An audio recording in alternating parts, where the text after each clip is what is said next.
Hi everyone, this is APO Sports and it's official. It's official. The Indiana Fever have announced that their new head coach is Stephanie White. Um, I am super excited about these news. I have told uh, in this channel before that I've been following the NBA and sports overall now for a long time. I've been excited in the past for players whenever they sign with a new team or whenever they get traded or whenever they announce that they're coming back from retirement, like Michael Jordan back in 1995. I was extremely excited about all of those times, but I don't recall ever being excited for a team hiring a head coach until now. Like, this is the first time that I've been glued to social media, to news developments, and everything, just following everything with the announcement and the development of the Indiana Fever hiring Stephanie White. I think this is an amazing hire. This is the perfect fit for this team. This is exactly what they need, and it seems like, of course, they have approval from the top, top to bottom in the organization. The craziest thing is just seeing all of the different players reposting and being hyped up with the announcement. And one in particular that surprised me a lot was Nalissa Smith, and maybe we'll talk about that in a separate video. But Nalissa Smith, ever since the Christie sides firing, she put in her social media bio again that she was, like Indiana Fever, that she played for the Indiana Fever, and she reposted the news about the Fever hiring a new coach. So that was surprising, and that's kind of telling and a little bit of a of an indictment on Christie's sides, but maybe we'll cover that a little bit later. But I do want to focus this video mostly on Stephanie White, and what we're gonna do is we're gonna quickly talk about her, just a little bit about her background, just quickly, because we all know, about her deep roots and ties to Indiana. So we'll talk a little bit about her background. We will then talk about some of her statistics as a head coach with the Connecticut Sun, especially for this last year. Then we'll talk about her relationship with Caitlin Clark, and we'll compare what kind of coach is her, right? So I've done a video in the past where I tend to say, successful coaches are either more like Gregg Popovich or they are like Phil Jackson. So I'm going to give my perspective as to which coach do I think or do I believe that Stephanie White resembles the most, whether it's Gregg Popovich or Phil Jackson. And then I'll offer some of my predictions for the Indiana Fever for the 2025 season. So let's get this party started. So just quick background, as far as we'll start with just her professional playing career. Well, in college as well, she played Purdue University. She won an NCAA title with Purdue. So already, right, as a player, having some experience winning championships is important. And then in her playing career, she didn't play that many seasons. She only played from 1999 to 2004. The first team that she played with was Charlotte, and then after that, she played 4 seasons with the Indiana Fever, and that was pretty much it as far as her playing career is concerned. She then got an opportunity to be an assistant head coach for the Indiana Fever from 2010 to 2014. And in 2012, the Indiana Fever actually won their first and only title, WNBA title. So that was cool. And again, we're more of this trend for winning.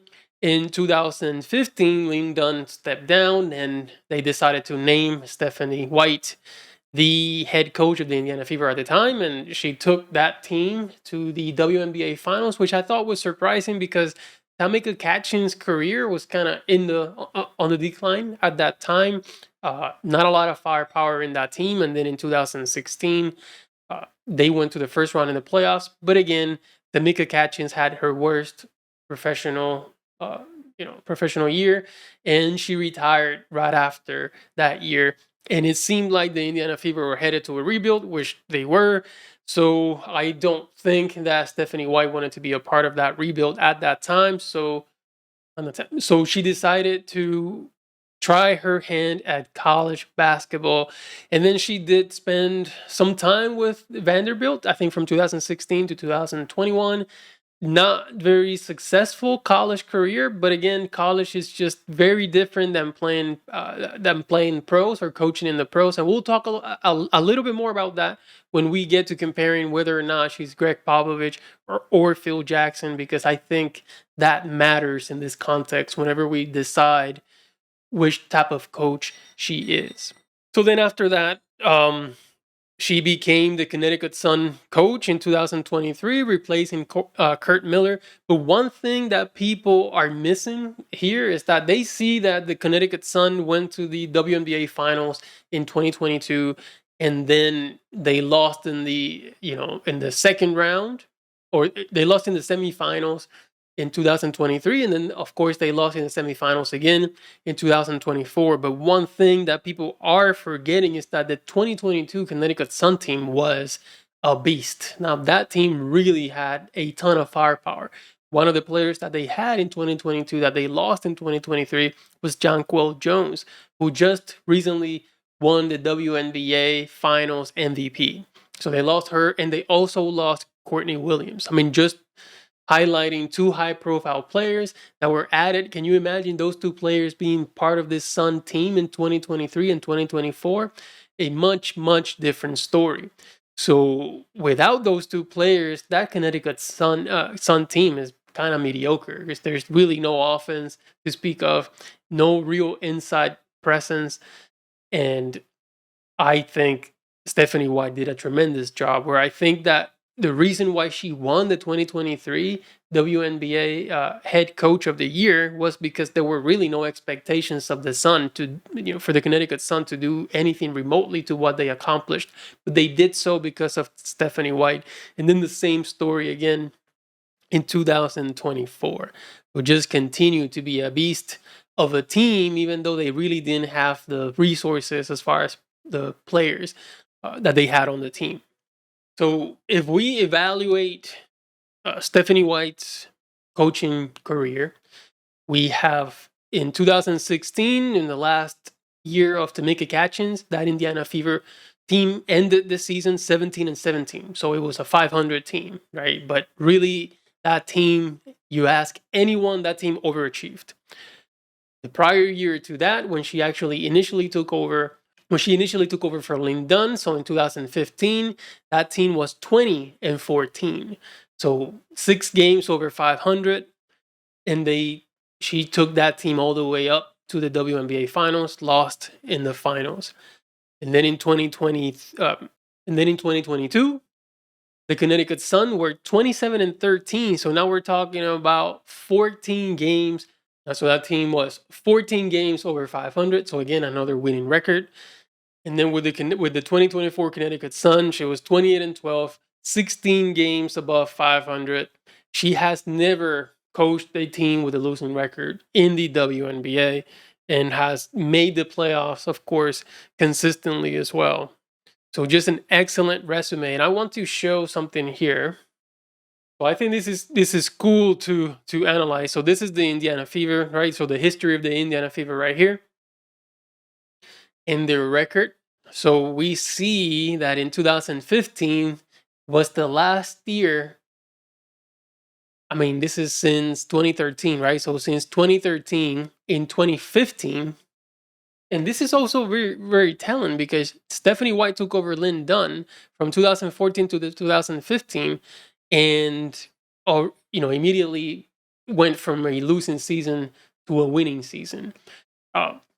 But what's important here to understand is that 2015 was the last year that the Indiana Fever have had an outright winning season, being 20-14. After that, then her next year, as we already discussed, it was a 500 season, and of course, nothing but this disaster seasons through and through, ending or culminating with Christy Sides at achieving that 500, not a losing season, not a winning season, and then here is how basketball tends to work sometimes, is that it's going to be 10 years from 2015 when we can easily predict that in 2025 the Fever will have a winning season once again.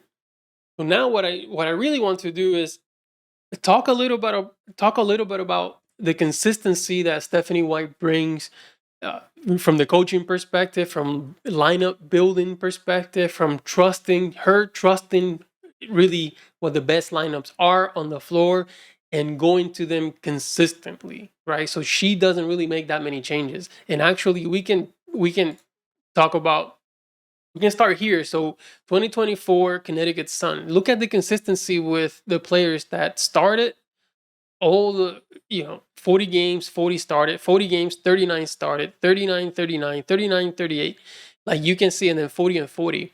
Like her starting lineup was consistent through and through, right? She knew who her best players are. uh, so there was no playing around with those lineups, with those minutes. Everything here appears to be very consistent, which Christy Sides really struggled with this Indiana Fever team. Although, to her credit or to her defense, it was a new team that you had to kind of mix lineups here and there. But nonetheless, the consistency with the starting lineup, they played about 500 minutes in 2024. Again, this we're talking about the Connecticut Sun, and they had a pretty. I mean, we can just round up with this one a six net rating of +6 for the 2024 season. So this is really good. I mean, if you're talking about 500 minutes for the whole season and you're yielding a +6 in net rating, that is amazing. And then even the next lineup, right? 67 minutes. This is once they acquired Mabry. I believe that if they had acquired Mabry, or if she had played with them for the entirety of the season, these minute numbers would have been way up. But again, right, she's just taking advantage of the fact that, hey, this is one of my best lineups. I need to play it as much as possible. So again, a plus rating, net rating of +7. She did have 2 negative ratings here with some of the lineups that she was given a lot of minutes to. But it's not by much, right? So you can live with 60-minute -5. You can live with 51 minutes -3. You know, if you're not giving that lineup way too many minutes. But then, the rest of her lineups are really, really good. Positive for the most part. No real significant negative until you get to here, which is -12.8. And that's kind of a hard pill to swallow. But again, she controls it. She gives it enough time. 22 minutes is enough for her to know that this lineup can play very well together, right? But everything else, I mean, look at that. This is amazing that she's able to constantly employ lineups that will yield positive rating, right? But now we compare that to the Indiana Fever, and it's a whole different story. The whole different story for a lot of different reasons. So again, here we have 195 minutes with the starting lineup that Christy Sides employed the most towards the end. And I mean, for 195 minutes, you want to get a lot more from that lineup. This is not what you're looking for when you're given a lineup this amount of minutes. And then same thing with this one. Too many minutes to get negative results. And like -4 for 194 minutes, that is criminal. Same thing with this. This is even more of an offense. Like, why do you get to give a team 175 minutes together where you're getting, I just can't even imagine or can't even believe what we're looking at here. This is extremely bad. 175 minutes minus a net rating of -18.6. Like, at what point were you really going to say, okay, enough? Like, this should have been maybe 40 minutes, 50 minutes, and you see this and you're like, okay, that's it. But 175, that's just crazy. That is crazy. But again, she hesitated a lot with employing this lineup throughout this season. And again, Benley was hurt for a lot of the season. So not really on her, but this one is a crime because they did have dentists for a long period of time, but she always hesitated to go to this lineup for whatever reason, which resulted in being their best lineup in 2024, but not employed as much as they should have. And that is just the truth. But I just wanted to kind of show, because here you see a bunch of negatives and a bunch of plus. I mean, really, what this showcases you is that this coach has no idea what they're doing with lineups, with substitutions, with anything like that. And here, what this shows you is that this coach is in total control and understands rotations, substitution patterns, lineups, and everything like that. I mean, this is someone who understands the team and who has amazing decision making and basketball IQ. That's pretty much what it is. Okay, so now what we're gonna do. So I want to talk about Stephanie White's relationship with Caitlin Clark, but before we do that, I do want for us to listen to the interview that Stephanie White had with ESPN shortly after the decision was announced that Stephanie White was the Indiana Fever head coach. So let's take a listen. What made you want to take this job? Well, first and foremost, it's home. I mean, this is a franchise in the Indiana Fever, Indiana Pacers that's in my DNA. Grew up in Indiana, played with the franchise, of course, a part of the franchise when we won the WNBA championship. And secondly, this young, exciting roster. You think about a generational player in Caitlin Clark and back-to-back Rookie of the Years with Aaliyah Boston. Kelsey Mitchell, I think, had the best year of her career. It's just an exciting roster. What an outstanding moment we have in women's basketball right now, and to come back and be a part of it in my home state with my home franchise, it's just a unique opportunity, and I'm so thankful and grateful for it. You know, Stephanie, you mentioned also in your statement that it is an important time in women's basketball. How do you prepare to coach a star like Caitlin Clark, who commands attention both on the floor and by fans in a way that, frankly, we've never seen before in the W? You know, I think the greatest thing is just for me, having been a part of the WNBA for 25 years, having worked on both sides of it in the media and in the coaching realm, and being a player in this league as well. I mean, this is the moment that we've been waiting for. So I don't know if you prepare for it as much as you just embrace it, embrace where we are. Think about the momentum moving forward, where we wanted this league to be and where we still aspire for it to go, and just embrace this moment, embrace this opportunity, continue to help this team, this franchise be better, position ourselves for success. And there we have it. How hard was that? How hard was it to say those words, to say those magic words? Wasn't that hard? Her first interview as the official Indiana Fever head coach, and she gets it. Embrace the moment, embrace what's happening. Generational talent. Let's just help this team. Let's win championship. Like, that's pretty much the mindset, the mentality that was missing, that we needed. Just back up the players. That's pretty much it. So as far as the relationship with Stephanie White, it does appear that Caitlin Clark is pretty close with her. You can tell that she's admired Caitlin Clark for a while now. They seem to get along, right? Anytime that you see them together, even as adversaries, there's you can tell that there's mutual respect and admiration on both sides.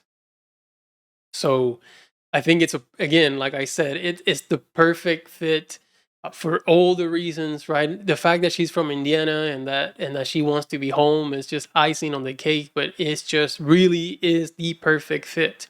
And I believe that Stephanie White currently is one of the top two coaches in the WNBA. One can make an argument that Cheryl Reeve is the best coach in the WNBA right now, but Stephanie White is coming, right? She's very cerebral. She's got that basketball IQ. It appears to me, just listening and how she handles herself, that she's got integrity, and you need that. You need that to deal with a team such as dynamic and as diverse as the Indiana Fever, because you have to employ honesty and transparency and have tough conversations with your players. I think that was missing, and just going back to that Nalissa Smith posting in social media that the Fever had hired Stephanie White, that just told me, really, because she seemed to be mad about how that season ended, but it just tells me that no one was transparent with Smith.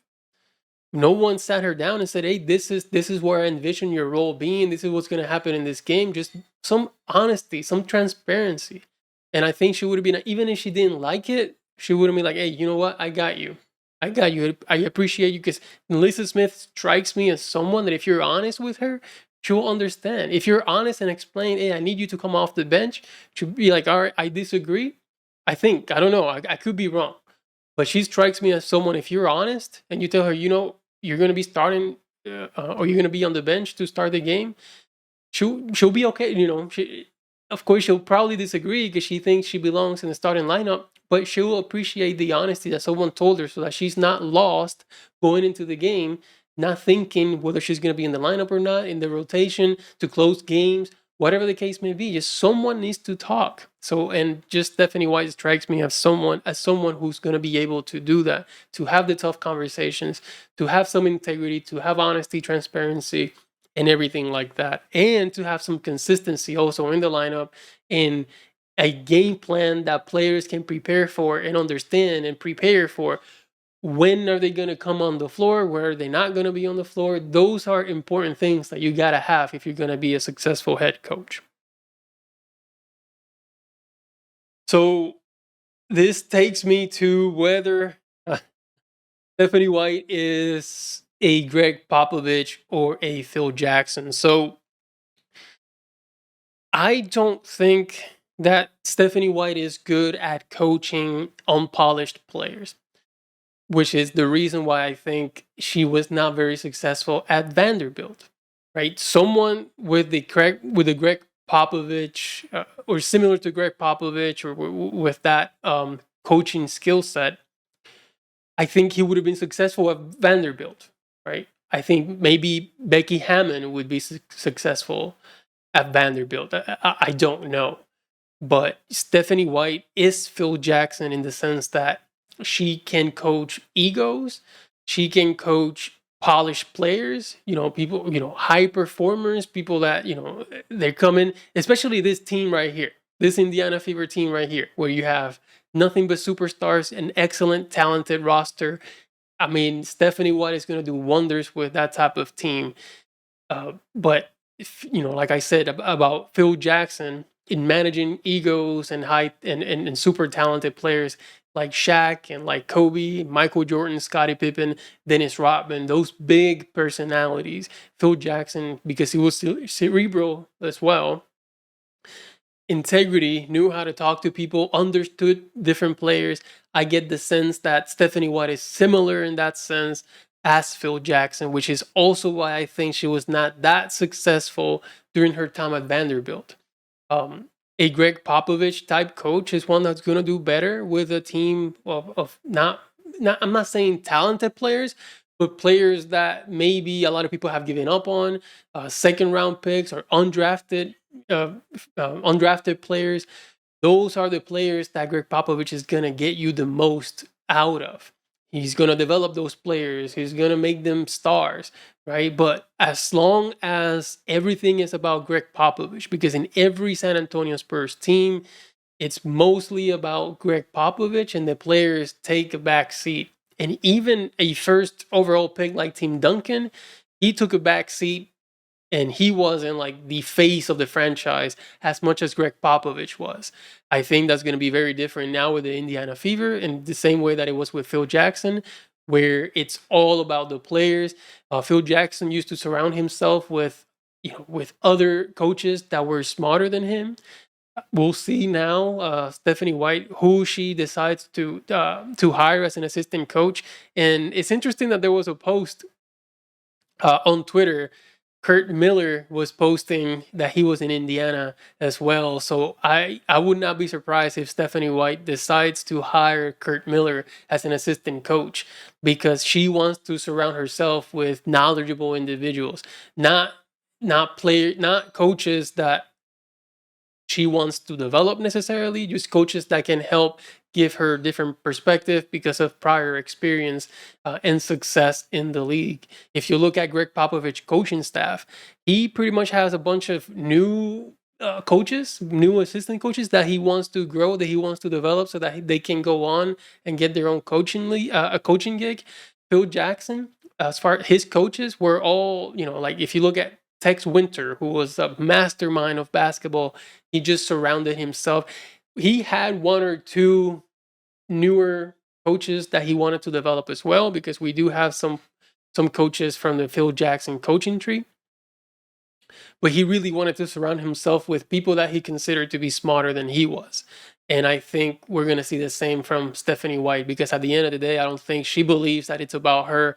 It's about the team. It's about the players. It's about understanding the needs for each and every one of them and trying to help them as much as possible and try to make everything work to have the right kind of chemistry. But you have to have the right communication. I think she has that. I think she'll be able to handle egos, no problem. I mean, I look at the variety of players that reposted already the news about Stephanie White, right? We have Caitlin Clark, Aaliyah Boston, Lexi Hall, and Nalissa Smith. So that tells you that even Nalissa Smith is willing to buy into what Stephanie White is going to bring to the table. So that is why, to me, Stephanie White is equivalent to the Phil Jackson skill set, which is what I believe that the Fever need at this time. They don't need a Gregg Popovich. There's nothing, there are no really, not that many unpolished players on this team. Maybe Lexi Hall, but I think Stephanie White is going to be able to really get a lot out of Lexi Hall, and I predict that she's going to win the Most Improved Player award next year. So that's kind of what we have. And then just ending real quick with my prediction for 2025. And it's hard not to see this team winning more than 30 games, next year. That's crazy to say, right? Because they'll have to win. I think that the season is expanding to 44 games. So that would mean that if they win 30 games, they lose 14. So 30 and 14. That's possible. Actually, I think that's what's going to happen. So I do predict that they're going to win over 30 games. And of course, that also is going to mean that they're going to make it to the WNBA finals at least. Are they going to win the finals? I don't know. That Liberty team is scary. They're well coached as well, and they have a lot of really good players. So I don't know, but I think the finals matchup is going to be New York Liberty versus Indiana Fever. And of course, I'm going to root for the Fever, but I can't put that much amount of pressure on them to say, oh, yeah, the expectation is that they're already going to win the 2025 WNBA championship. I don't want to do that. But at the very least, I think they get to that finals match. But again, like I said, I'm super excited for what's to come. I think every Indiana Fever fan should be excited for what's to come.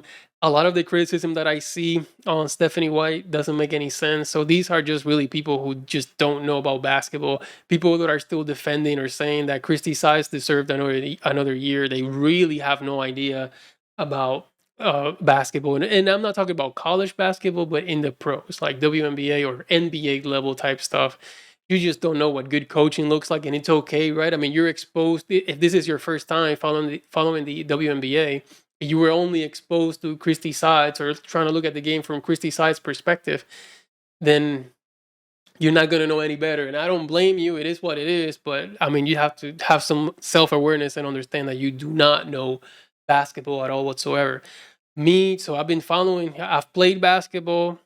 I've been following the NBA for a long time now, and she stood out to me as one of the best coaches in the WNBA almost immediately. The moment that I saw the roster that Connecticut Sun team had and the moves and everything that Stephanie White was doing to make them successful, the ways in which she was calling timeout, the ways that she was addressing each player, how each player responded to her and respected her. All of those things you watch from the side, as like you're watching on TV, all what's happening on the sidelines, and you know that she's one of the best coaches easily in the WNBA. And then when you look at her track record, everything checks out. She is the real deal. She's what this team needs. I'm hoping that, Stephanie White can coach this team for until, I don't know, over 10 years with the same core of Aaliyah Boston, Caitlin Clark, and Lexi Hall, but we'll see what happens. But for now, we'll take it 1 year at a time. I'm excited for what the next season is going to bring, and we're going to continue to pay attention to what's happening in the off season as well, because I believe the Fever are not done making moves. So we'll see. The whole Nalissa Smith situation is still up in the air. It's a little bit gray now because of what appears that she wants to be part of the team. So we'll see how that entire thing develops. But there are still some free agent signings that need to happen. Is Kelsey Mitchell going to come back? Is Erica Wheeler going to come back? So there's still a lot of things up in the air. But we'll track it and cover it as soon as it happens. So that's it for this video. Hope you enjoyed it. Let me know what you think about the Fever hiring Stephanie White. And thank you so much for watching, and I'll see you next time.